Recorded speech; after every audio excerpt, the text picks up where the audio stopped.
يعني ايه براندنج اصلا؟ يعني ان انا اربط ما بين اسمي، ما بين البرودكت اللي انا شغال عليه اللي هو هنا انا شخصيا، وما بين بعض الخصائص والمميزات اللي انا محتاج الناس تعرفها عني، اللي محتاج الناس لما يتذكر اسم فلان يتذكر انه اشطر حد في التخصص ده.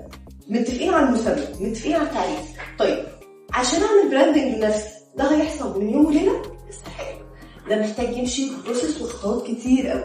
اول خطوه فيهم ان انا احدد اصلا انا عايز ايه، انا عايز ابقى متخصص في ايه، انا عايز الناس تربط ما بيني وما بين ايه بالظبط من الخصائص البشريه بقى، الخصائص الوظيفيه، الخصائص الفكريه، اي مكان خصائصي انا كانسان عايز الناس لما تفتكر الاسم ده تربطه بايه. لا انا كمان محتاج اعرف الناس مستنيه مني ايه، مين هم التارجت اودينس بتوعي.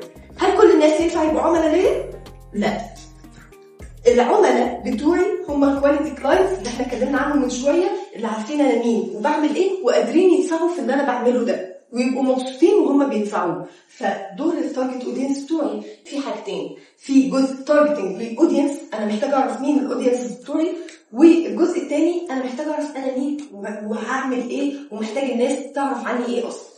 طيب حددت اهدافي، محتاج اعمل حاجه اسمها انوفيشن. يعني ايه انوفيشن؟